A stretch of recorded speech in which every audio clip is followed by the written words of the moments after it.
하나님의 말씀을 함께 봉독하겠습니다. 나는 너희로 회개하게 하기 위하여 물로 세례를 베풀거니와 내 뒤에 오시는 이는 나보다 능력이 많으시니 나는 그의 신을 들기도 감당하지 못하겠노라. 그는 성령과 불로 너희에게 세례를 베푸실 것이요. 고린도전서 우리가 축복하는 바 축복의 자는 그리스도의 피매에 참여함이 아니며 우리가 떼는 떡은 그리스도의 몸에 참여함이 아니냐. 떡이 하나요 많은 우리가 한 몸이니 이는 우리가 다 한 떡에 참여함이라. 아멘. 오늘은 웨스트민스터 신앙고백 29강 30강을 함께 공부하도록 하겠습니다. 주제는 세례와 성찬에 대하여라는 주제가 되겠습니다. 이 웨스트민스터 신앙고백이 이제 거의 막바지에 달하고 있는데요. 이 신앙고백서를 우리가 함께 공부하는 것이 참 의미가 있다라는 생각을 요즘 부쩍 하게 됩니다.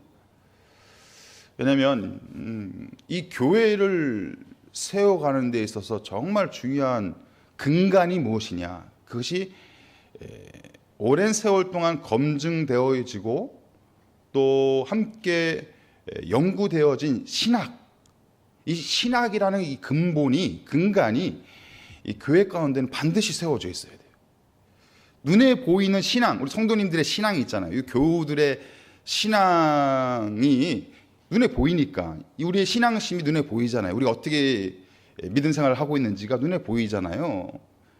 그런데 이 눈에 보이는 신학이 바탕되지 않은 신앙은요, 금방 바뀔 수 있어요.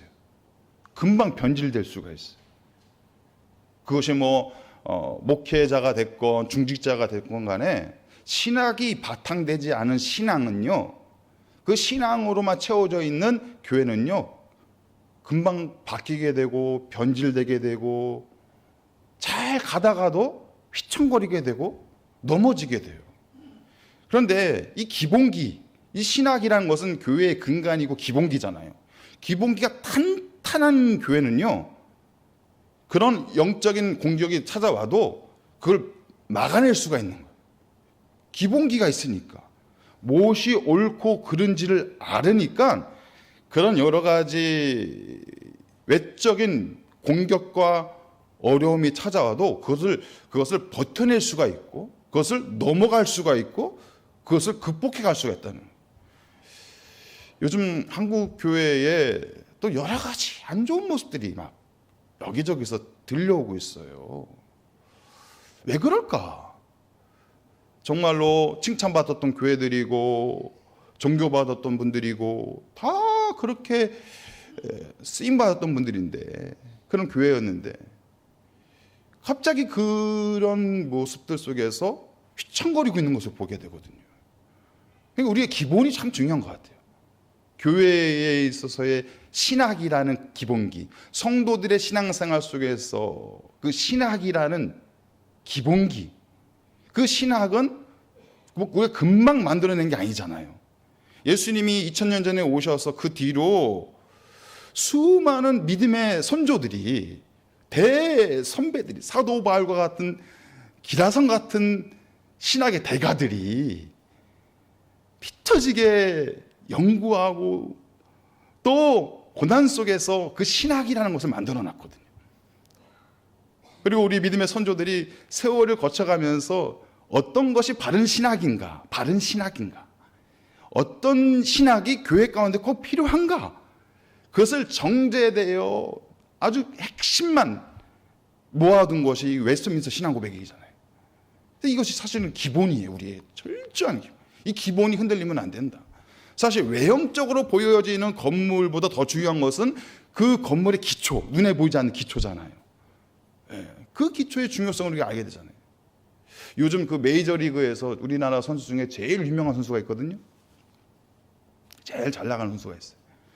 근데 지금 이제 겨울 시즌이라서 이제 메이저리그 비시즌, 그래서 2달인가 3달 정도를 방학을 준대요. 방학을. 열심히 이제 시합하고 경기하다가 이제는 방학을 맞이해가지고 이제 한국 땅에 들어와 있는 거예요. 한국에 들어와서 이 선수가 지금 뭘 하나, 그래서 그것을 이제 예능으로 이렇게 만들었더라고요. 그런데요, 그 메이저리그에서 최고의 선수잖아요. 실력에서는 뭐 전 세계에서 최고의 선수잖아요. 근데 그 선수가 비시즌이라고 해서 방학이라고 해서 한국 땅에 들어와서 뭘 하나 봤더니요, 기초 훈련하고 있어요. PT도 하고, 또 야구 선수 처음 이제 훈련 받을 때 하는 그런 공 잡는 훈련, 아주 기초적인 거, 저런 걸 왜 하나 할 정도로 그런 것을 이 비시즌 가운데 하고 있더라고요. 그래서 그것만 한대요, 그것만. 다른 거 안 하고요. 아주 처음 선수로서 처음 했던 훈련들, 아주 기초적인 훈련들, 그것을 지금 하고 가야만 그 시즌 동안 그 험난한 경기들 속에서 그것을 감당할 수가 있다라고 하다. 기초가 그만큼 중요하다. 그래서 우리 웨스트민스터 신앙 고백이 이 교리 공부, 이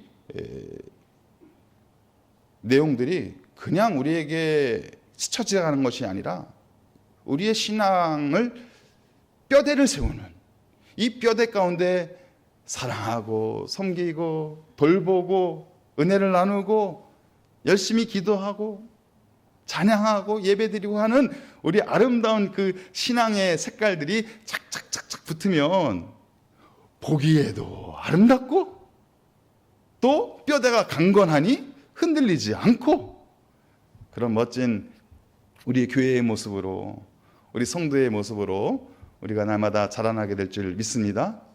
그래서 오늘 이 시간도 그 내용을 천천히 우리가 한번 살펴보도록 하겠습니다. 오늘은 세례와 성찬에 대한 내용을 함께 나누게 되는데요. 그러면은 이 세례의 뿌리는 어떻게 되는가? 이 세례의 첫 시작은 어디에서 있는가?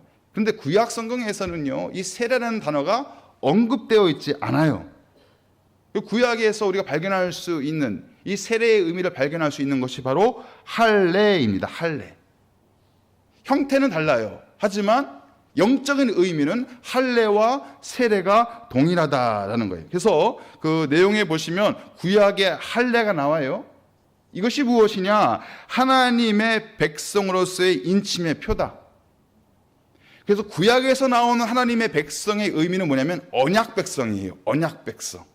하나님이 이스라엘 민족들과 이스라엘 백성들과 언약을 맺으신 거예요. 철저한 언약 관계, 약속 관계.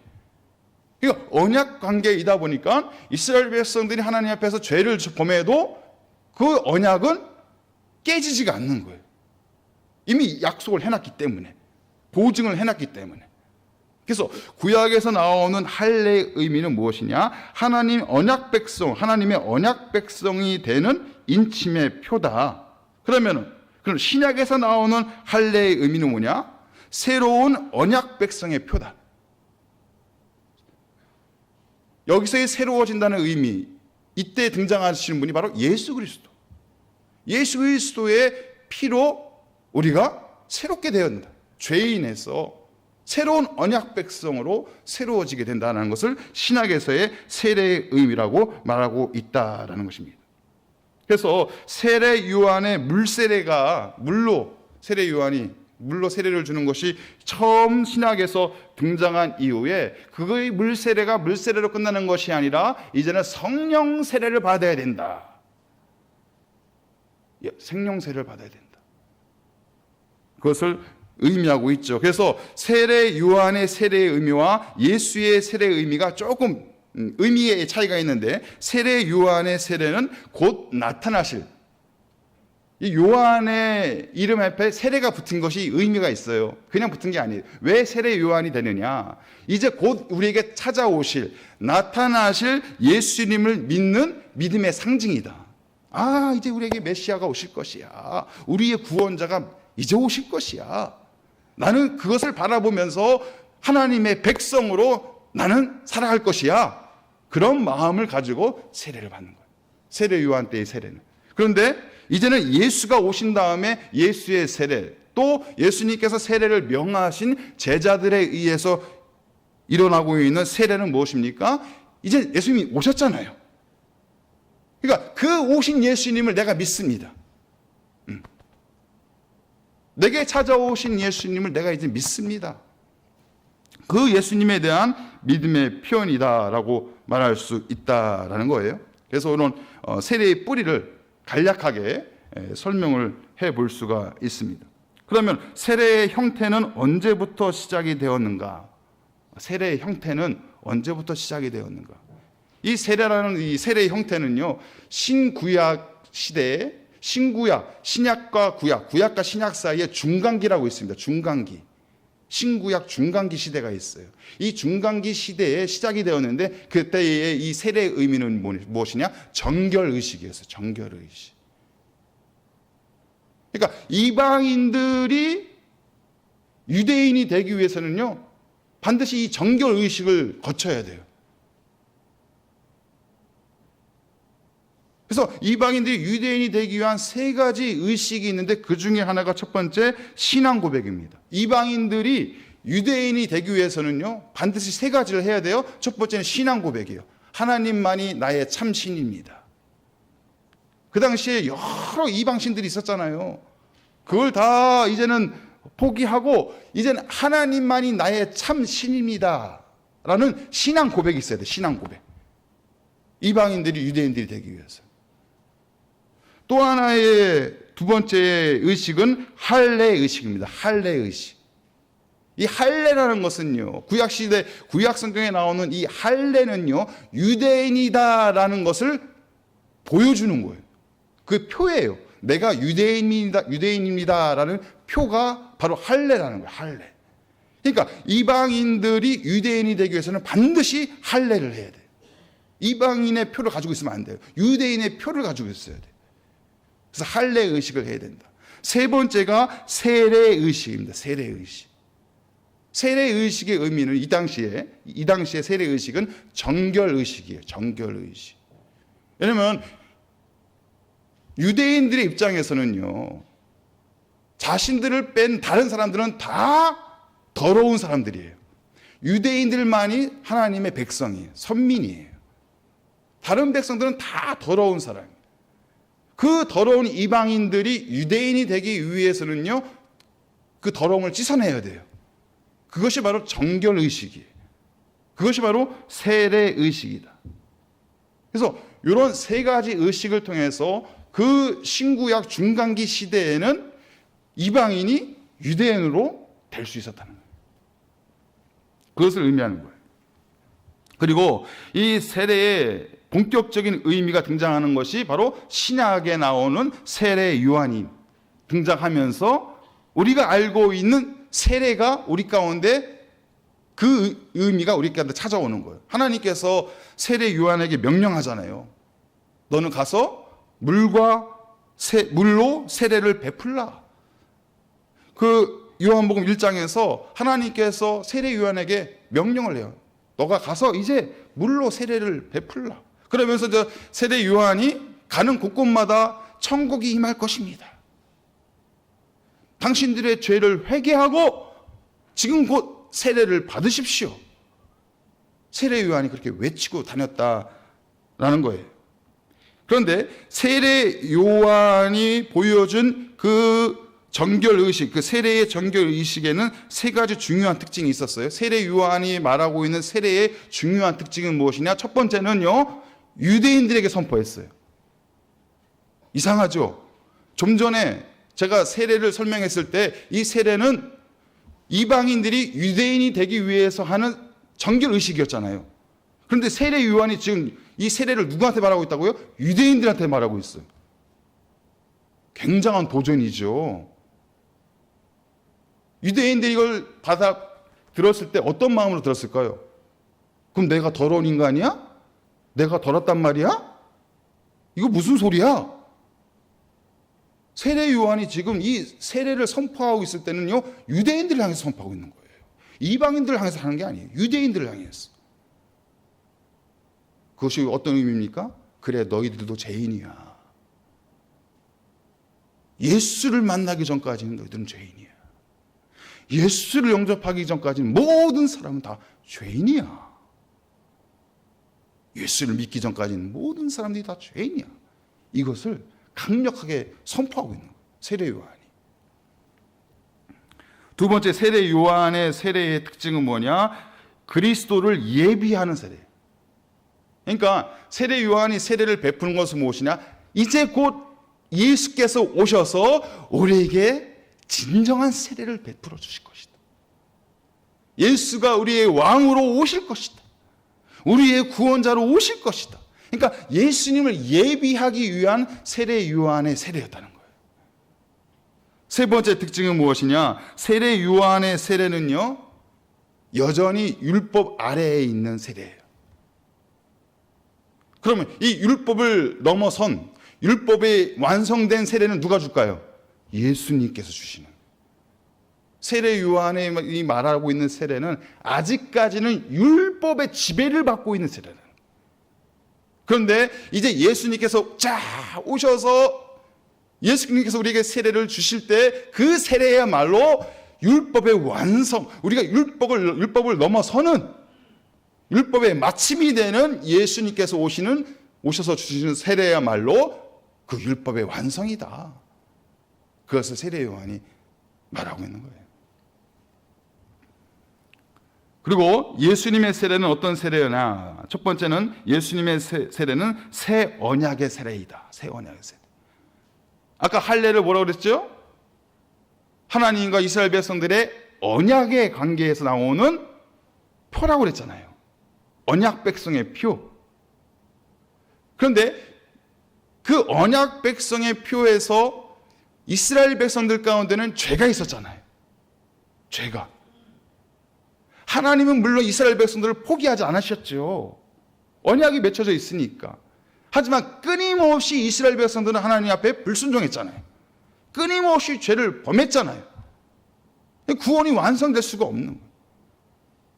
그 죄가 용서를 받아야 되는데 그 무엇으로도 용서가 안 되는 거예요. 그래서 마침내 예수님께서 오셔서 예수님이 희생제물이 되고 우리의 죄값을 대신하여 십자가에 달리심으로 새 언약이 완성됐잖아요. 예수님이 주시는 세례야말로 이 새 언약의 백성으로 우리가 보증되는 거예요. 그것을 예수님의 세례에서 우리는 그 의미를 찾을 수가 있습니다. 그리고 예수님의 세례는 물로 씻는 세례가 아니라 그것은 곧 성령 세례다. 성령 세례. 예수님이 우리에게 주시는 세례는 성령 세례다. 단순히 물로 씻는, 물이 씻는다는 의미는 뭐냐면 우리의 더러움을 물처럼 씻겨낸다. 그런 의미를 가지고 있어요. 근데 그 의미만 있으면 되는 게 아니에요. 성령 세례는 뭐죠? 성령 세례? 내가 거듭났다는 거예요. 거듭났다. 성령 세례를 받아야 돼, 우리가. 성령 세례, 성령 체험이 있어야 되는 거예요. 아, 내가 성령으로 거듭났구나. 성령이 내 안에 충만하구나. 내 죄가 용서받고 내 죄가 사함이 믿어진다. 이것은요, 성령 세례를 통해서 믿어지는 거예요. 네, 믿어지는. 그래서 예수님은 물 세례뿐만이 아니라 성령 세례를 우리에게 주시는 분이다. 그것을 우리가 살펴볼 수가 있습니다. 2번, 세례의 외적인 요소와 주의사항이 있습니다. 이 항을 함께 읽어보겠습니다. 시작. 이 예전에서 사용되는 외적인 요소는 물이다. 합법적으로 안수를 받은 목사는 이 물로 성부와 성자와 성령의 이름으로 세례를 줄 것이다. 사망도 함께 읽겠습니다. 시작. 세례받을 사람을 물속에 잠그는 것은 필수적이지 않다. 따라서 물을 그 사람의 머리 위에 붓든지 뿌리며 거행하는 세례도 올바른 것이다. 우리 교단 총회 헌법에 이 성례전이 정의되어 있는데 이렇게 정의가 되어 있어요. 세례 의식에서 성부, 성자, 성령의 이름으로 세례반의 물을 한 번 또는 세 번 뿌리거나 또는 흐르는 물에 잠글 수도 있다. 이렇게 정의가 되어 있어요. 제가 이것을 설명해 드리는 이유가 있어요. 첫 번째, 세례의 외적인 요소는 물입니다. 요한복음 3장 5절 말씀 함께 보겠습니다. 시작. 거듭나지 아니하면 하나님의 나라를 볼 수 없느니라. 자, 물은 무슨 의미? 정결케 되는 의미. 성령의 의미는 거듭남의 의미. 그래서 물과 성령으로 거듭나야 된다라고 예수님께서 우리에게 말씀하고 있다라는 것입니다. 물로만 내가 깨끗해졌습니다라는 의미로만 있으면 안 돼요. 성령이 임해요. 성령. 예수의 보혈이 나를 새롭게 했습니다.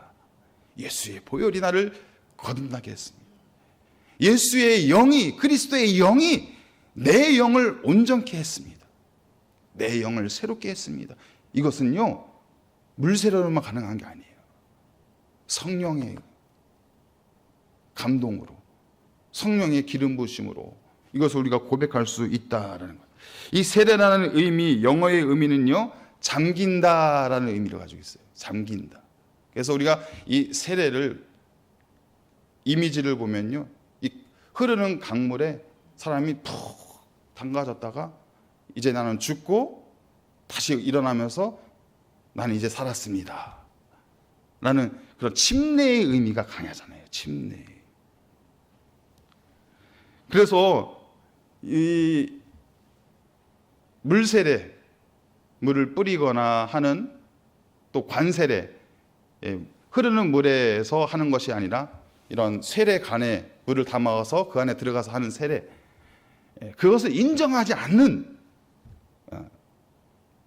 사람들도 있어요. 사람들도 있어요. 근데 그렇지는 않다는 거예요. 여러분, 예전에 사막에서도 세례를 줘야 되잖아요. 사막에서도 세례를 줄 때 어떻게 주겠어요? 물이 없는데. 그때는 물을 뿌리는 거예요. 한 번 뿌리든 세 번을 뿌리든 뿌려서 주는 거예요. 예전에 카타콤이라는 곳에서 이 성도들이 이 핍박과 억압에서 도망쳐서 이 카타콤 지하에서 생활을 했거든요. 이 카타콤에서 생활할 때도 세례를 줘야 되잖아요. 흐르는 물이 없잖아요, 그 지하에는. 그래서 관에다가, 이 세례관에다가 물을 담아서 그래서 세례를 준 거예요. 그러니까 세례의 형태는 다 다를 수는 있겠지만, 시대적으로, 상황적으로 다 다를 수는 있겠지만, 그 세례의 의미만은 바뀌지 않는다. 그것을 우리에게 말하고 있다는 거예요. 그래서 세례의 외적인 요소는 물인데, 외적인 요소, 그 물만 중요한 게 아니라 그 세례의 본질이 중요하다. 그 정신이 중요하다. 그래서 2번이 세례는 성부, 성자, 성령, 삼위일체 이름으로 베풀면 되는 것이다. 이게 핵심이에요. 우리를 구원하시는 하나님의 그 역사와 섭리, 그것은요, 삼위일체 하나님께서 모든 것을 다 이루신 것이거든요. 성부 하나님께서 우리를 구원하시기 위해서 작정하셨어요. 계획하셨어요.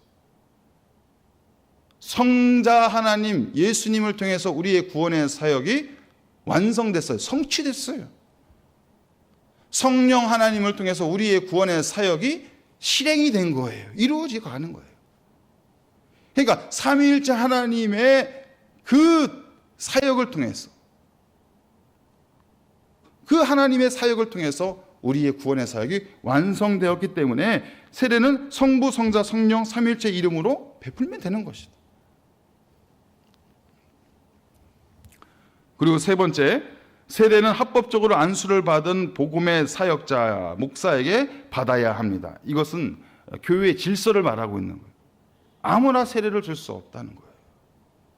철저하게 인정되고 공인된 사역자, 목사를 통해서만이 세례를 받을 수 있다. 천주교에서는요, 어쩔 수 없는 상황에서는 평신도도 세례를 줄 수 있다고 그래요. 왜냐하면 그 천주교에서의 세례는 구원의 조건이에요. 그러니까 세례를 받아야만 구원받는 거예요. 그 세례를 안 받은 사람들은 아직 구원을 못 받은 거예요. 그래서 아직 세례를 못 받았는데 어떤 위급한 상황 때문에 이 사람을 세례를 줘야 되는데 그 안에 사제가 없고 목사가 없어요. 그럼 어떻게 해야 돼요? 이거는 특별한 상황이니까 그 옆에 있는 평신도 아무개가 세례를 줄 수 있다 라고 이야기를 해요. 세례를 주고 싶은 분들은 잠깐 갔다 오셔도 돼요. 근데 우리 개신교에서는요, 세례는 구원의 조건이 아니에요. 세례를 받아야만 구원받는 게 아니에요. 세례를 안 받으셔도 내가 예수님 믿으면, 예수님 영접하면 그 순간 구원받은 거예요. 반드시 세례를 받아야만 구원받는 게 아니에요. 감사하죠. 세례를 받고 임종 전에 세례를 받고 영광스러운 신앙 고백을 하며 천국 백성을 입성하는 것 너무나도 아름다운 모습이죠. 하지만 세례를 안 받았다고 해서 구원을 못 받는 게 아니라는 거예요.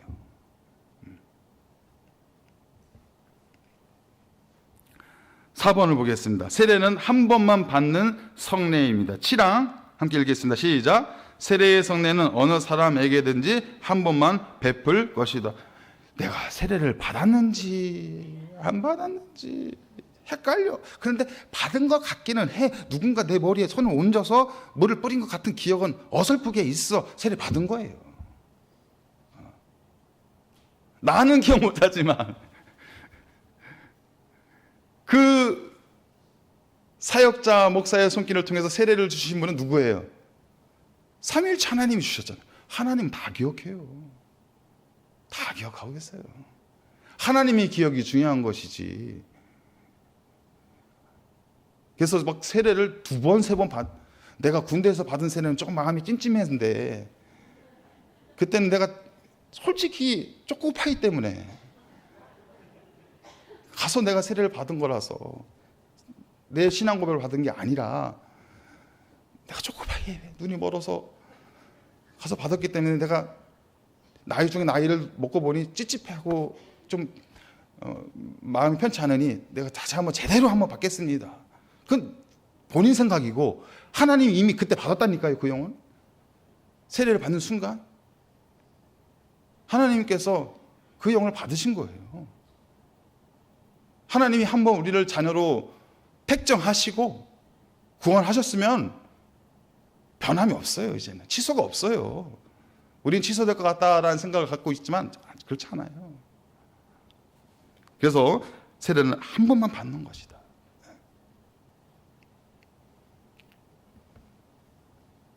자, 3번 유아 세례를 보겠습니다. 마태복음 28장 19절 20절 말씀 먼저 볼게요. 시작.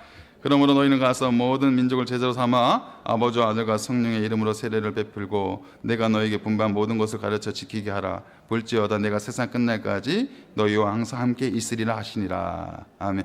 지금은 뭐 유아 세례에 대한 여러 가지 논쟁은 많이 이제 좀 사라졌어요. 유아 세례를 줘야 되냐 말아야 되냐. 왜냐하면 세례의 가장 중요한 핵심은 본인의 신앙 고백이잖아요. 내가 예수님을 믿습니다. 내 죄가 예수의 십자가로 예수의 보혈로 용서받은 거 제가 믿습니다. 예수님이 나의 유일한 구원자이심을 내가 믿습니다.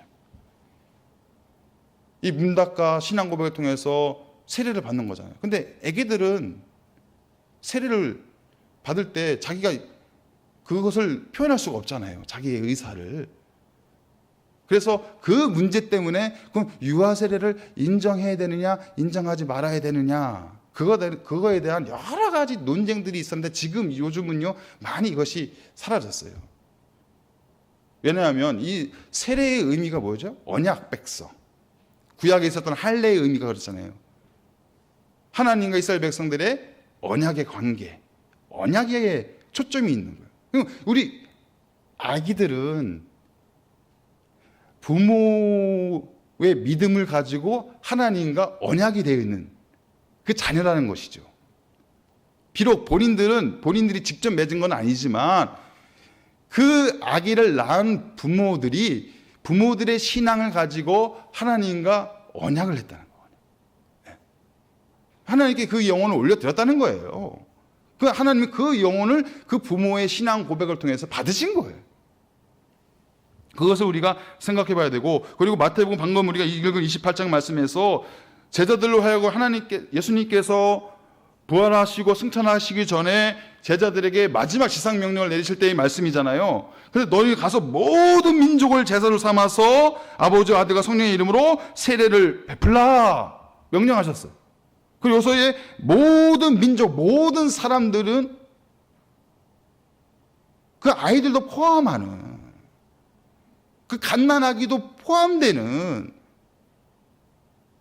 그 말씀이라는 거예요. 거기서는 누구는 빼고 누구는 빼고 그게 아니라 모든 세대가 포함되어 있는 의미가 바로 이 모든 민족을 제자로 삼아라 예수님의 지상명령에 있다는 거예요. 그래서 굳이 유아 세례에 대한 신학적인 근거를 따져보자면 바로 예수님의 지상명령보다 더 큰 명령이 어디 있어요? 모든 민족을 가서 제자로 삼아서 그들에게 세례를 베풀라고 하셨는데 어떤 해석이 여기서 나올 수 있겠냐고요. 여기서 우리가 그것을 찾아볼 수가 있고, 또 아까 세례와 할례의 의미는 외형적인 것은 다르지만 그 근본 정신은 같다고 얘기했잖아요. 근데 하나님께서 아브라함에게 할례를 명할 때 이삭을 낳으면서 하나님께서 할례를 명할 때 뭐라고 말씀하냐면은 난지 8일 만에 아기를 다 할례를 표를 행하라라고 말씀하셨어요. 난지 8일 만에 그 아기에게 표를 줘라, 할례를 행하라라고 말했던 거예요. 왜냐면 하나님과의 언약 백성으로서 그 영혼을 내가 받겠다라는 의미예요. 하나님께서. 그래서 거기서도 우리가 이 유아 세례의 그 모습을 우리가 살펴볼 수가 있고, 또 신약 성경에 보면요, 세례를 받는 장면이 12번이 나와요. 그리고 그 중에서 온 집안이 다 세례를 받았다라는 표현이 3번 나옵니다. 그 온 집안이 다 세례를 받았다는 얘기는 뭐예요? 남녀노소 모든 가족들이, 그 집안에 있는 모든 가족들이 다 세례를 받은 것이다. 우리가 생각해 볼 수가 있다는 거예요. 그래서 유아 세례에 대한 그 논쟁은 이제는 많이 없습니다. 그 밑에 보시면 총회헌법에, 우리 교단 총회헌법에 최근에 신설된 항목이 있는데요. 그것이 뭐냐면 아동 세례 교인이에요. 그래서 우리가 아동 세례를 주잖아요. 초등학생들에게 아동 세례를 준다는 거예요. 예전에는 아동 세례가 없었어요. 그래서 유아 세례를 받은 아이가 이제 장성해서 본인의 입술로 신앙 고백을 했을 때 입교를 시키잖아요.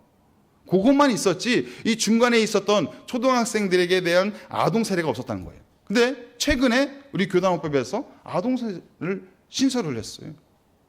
그래서 우리가 지금 아동 세례를 주고 있다는 거예요. 그 밑에 보시면 중요한 말이 있는데, 세례 교인, 입교인과 유아 세례 교인, 아동 세례 교인은 성찬 참례권을 가진다. 세례를 받았으니까 이제 유아 세례 교인도 또 아동 세례 교인도 성찬에 참여할 수 있다. 그것을 헌법에 넣어놓은 거예요.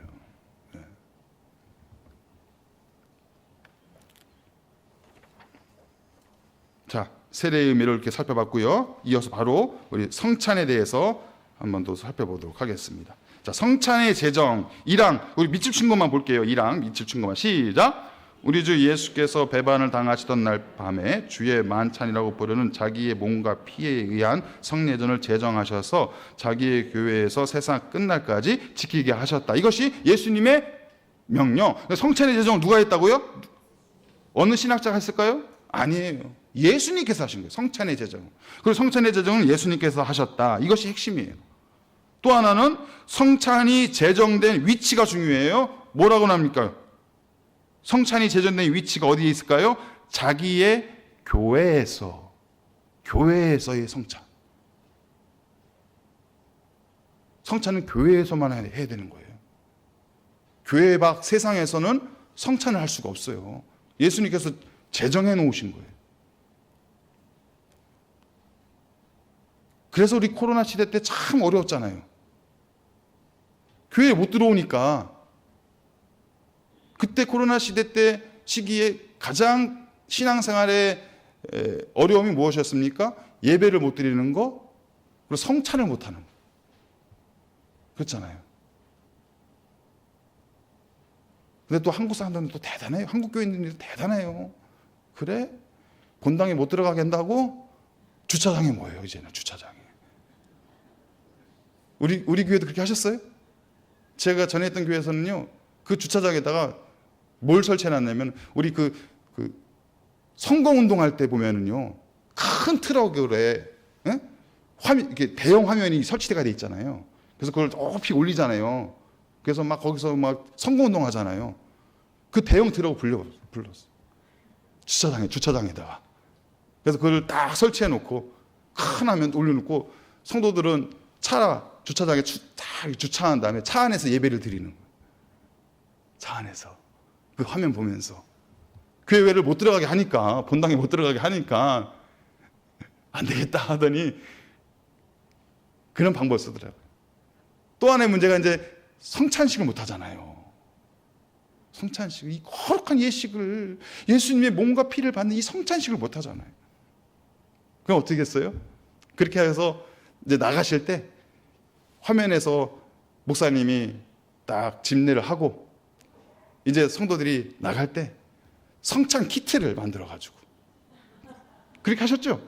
성찬 키트를 만들어가지고 그 안에 떡을 넣고 포도를 넣어서 성찬 키트를 넣어가지고 그걸 차가 나갈 때 탁 주고 본인들은 그걸 들고 집에 가서 거기서 이제 탁 얼마나 큰 감동이 있었는데 얼마나 큰 감동이. 이 성찬의 의미를요 그렇게 하다 보니까는 몸소 느끼는 거예요. 마음속 깊이 느끼는 거예요.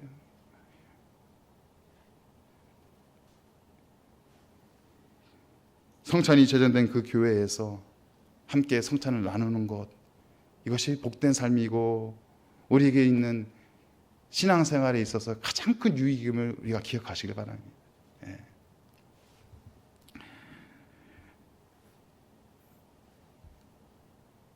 두 가지 또 보면은 1장 마지막에 그 밑줄 친 마지막에 보면요, 세상 끝날까지 지키게 하셨다.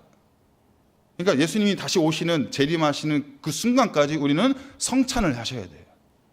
교회는 늘 성찬 가운데 이 성찬의 기쁨이 우리 가운데 있어야 돼요. 예수님의 몸과 피를 받는 이 성찬의 기쁨이 우리 가운데 있어야 된다. 자, 2번 성찬의 본질. 5항 읽어보겠습니다. 5항 그 밑줄 친 것만 읽어보겠습니다. 시작. 성례전적으로만 때로는 그것들이 상징하는 바의 이름으로 즉 그리스도의 살과 피라고 부른다. 그렇다고 부른다 해도 실체와 본질에 있어서는 전과 조금도 다름이 없이 단순히 떡과 포도주 그대로 남아 있다. 여기서 이제 성찬의 본질을 설명하면서 떡과 잔을 설명하고 있는 거예요. 왜냐하면 이 떡과 잔 자체에 신격화를 시키는 세력들이 있었거든요. 이 떡과 잔이 마치 신성화되는 거예요. 신성화되는 거예요. 우상화가 되는 거예요. 미신화가 되는 거예요. 그거에 대한 정확한 설명을 해주는 거예요. 6항을 보시면요, 특별히 이제 화채설, 천주교에서 말하는 화채설을 지적하고 있는 것인데요. 6항을 보겠습니다. 6항 한번 쭉 읽어봅시다. 처음부터 시작. 사제가 축사함으로써 혹은 다른 방법을 통해서 떡과 포도주의 실체가 그리스도의 살과 피의 실체로 변한다고 주장하는 소위 화채설은 성경에 모순될 뿐만이 아니라 상식과 이성에도 모순된다. 또한 예전의 본질을 전도시키는 생각이며 과거나 현재나 여러 가지 미신의 원인이 되었으며 그야말로 큰 우상 숭배의 원인이 되었다. 그러니까 이 떡과 잔이 실제적인 예수님의 살과 피로 바뀐다. 신격화를 시키는 거죠. 그래서 그러다 보니까 성찬의 예전의 본질이 전도되었다. 그리고 그거 자체가 미신이 되었다. 이제 예수님을 안 믿고 그 떡과 잔을 믿는 거예요. 예수님의 몸과 피라고 하니까. 그리고 그것이 이제는 급기야 큰 우상 숭배의 원인이 되었다. 그래서 첫 번째 문제가 뭐냐면 천주교의 화채설이 화채설. 지금도 이 화채설을 믿고 있잖아요. 그 떡과 잔이 사제가 아까 보시면 6항에 처음 보시면 사제가 축사함으로써 축사할 때 그 떡과 잔이 짠 하고 바뀐다는 거예요. 예수님의 피와 몸으로, 살과 피로 짠 하고 바뀐다는 거죠. 누구의 권위가 좀 높아지는 거예요? 사제의 권위가 하늘 높이 높아지는 거예요.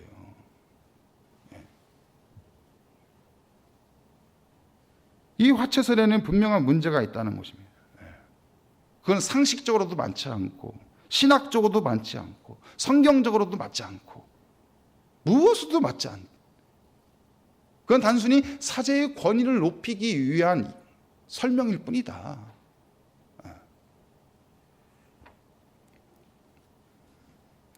더 근본적인 내용이 또 이 안에 있는데, 그것은 우리가 굳이 알 필요는 없습니다.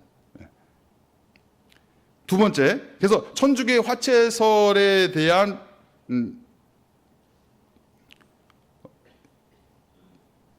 또 다른 그거에 대한 잘못됐다, 천주교 화채설이 잘못됐다고 말하면서 나온 것이 루터교의 공제설이에요. 이것도 근데 문제예요.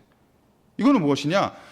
떡과 잔으로서도 존재하지만 그 안에 예수님의 살과 피도 같이 존재한다. 그러니까 하나의 물질에 떡이라는 물질도 존재하고 그 안에 예수님의 살이라는 것도 같이 존재한다 라고 설명하는 거예요. 근데 하나의 물질에 그 두 개의 실제가 존재할 수가 없잖아요. 그게 떡이면 떡이지. 그 안에 떡으로서의 실제도 있고 그 안에 예수님의 살로서의 실제가 있을 수가 없잖아요. 그런 여러 가지 그런 지적을 받고 있다고 볼 수가 있죠. 세 번째는요, 좀 종교개혁자 찌빙글리가 말하고 있는 상징설 또는 기념설이다. 이거는 쉽게 말씀드려서 상징하는 것이다. 떡과 잔이 그냥 예수님의 몸과 피를 상징하는 것이고 그것을 받았을 때 우리가 예수님의 몸과 피를 내가 내 몸 안에 받음으로써 예수님과 한 몸이 되는 것을 기념하는 것이다.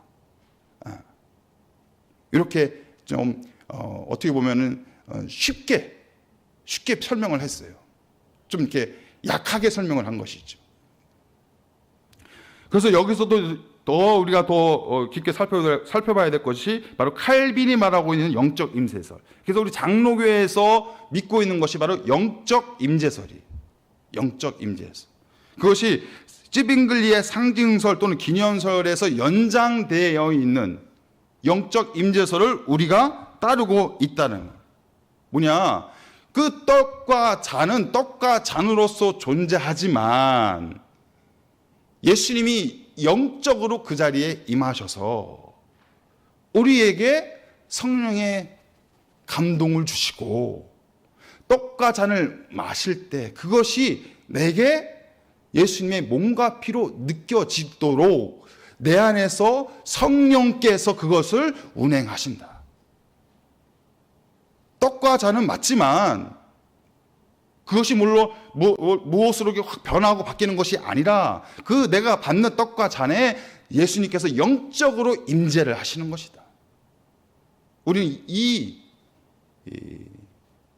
성찬에 대한 신학을 우리는 따르고 있습니다. 영적 임재에서. 그래서 우리가 항상 성찬을 진행할 때 기도하는 게 있죠.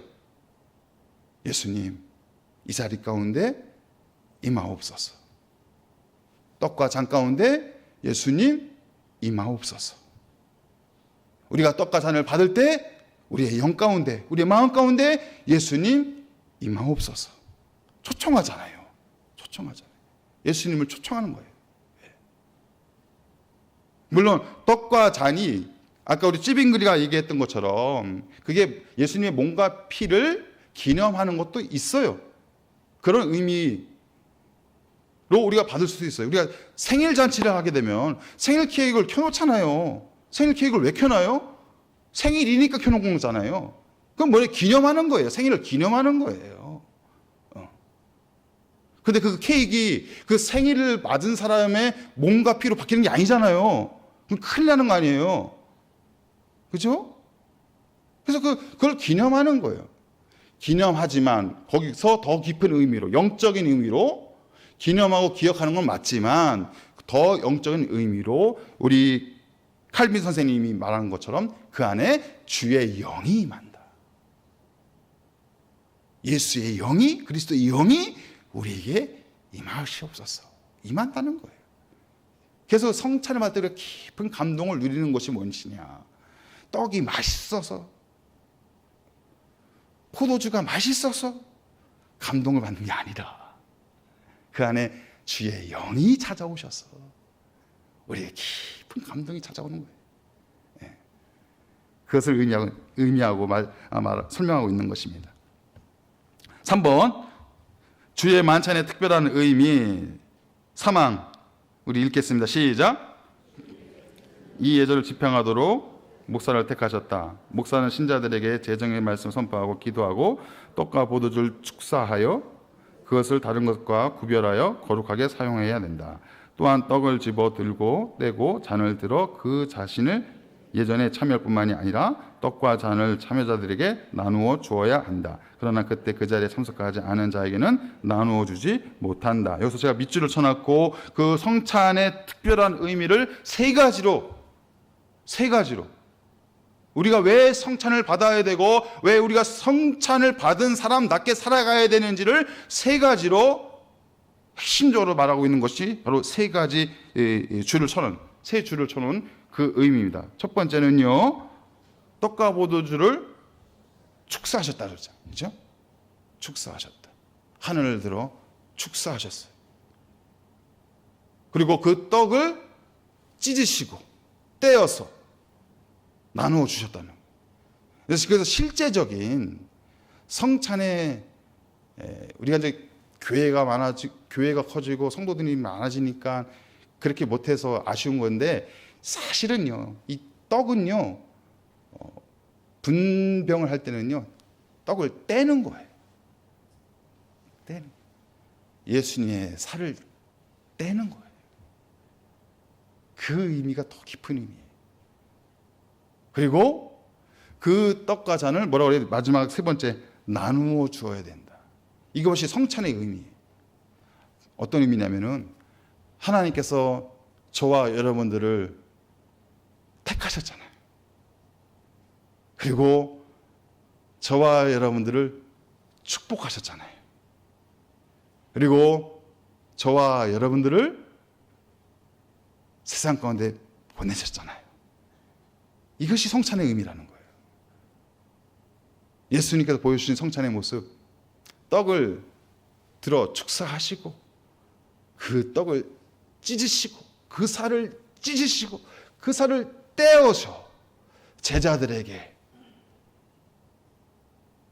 사랑하는 나의 백성들에게 그것을 나누어 주신 그 의미가 무엇이냐? 그 성찬의 삶을 우리가 몸소 살아가라는 거예요. 성찬의 정신을 잃어버리지 말고 내 삶의 자리에서 이 교회의 믿음 생활 가운데 또 내가 살아가는 모든 삶의 자리에서 성찬을 받는 정신으로 내가 살아가라는 거예요. 하나님이 나를 택하시고 나를 축복하시고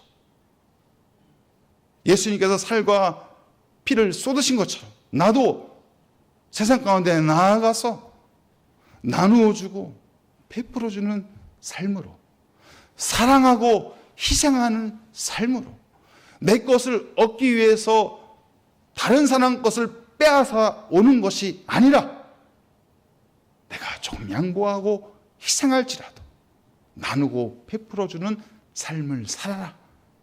그것이 바로 성찬의 의미입니다. 그것이 바로 교회의 사역이고 교회의 의미다. 주의 만찬의 특별한 의미가 바로 그 의미라는 것입니다. 마지막 결론 부분 함께 읽겠습니다. 예수님과 한 몸이 되고 성찬을 통하여 예수를 날마다 바라봅니다. 아멘. 기도하겠습니다. 하나님 아버지, 이 시간 세례와 성찬의 의미를 다시 한번 살펴보았습니다.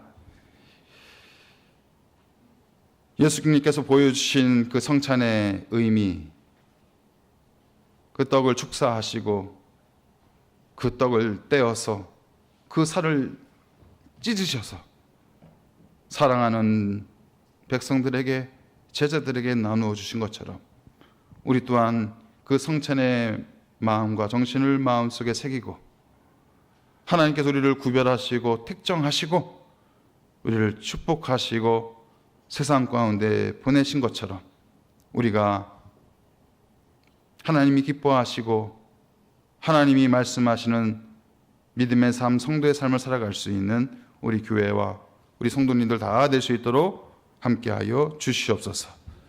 예수 그리스도의 이름으로 기도하옵나이다. 아멘.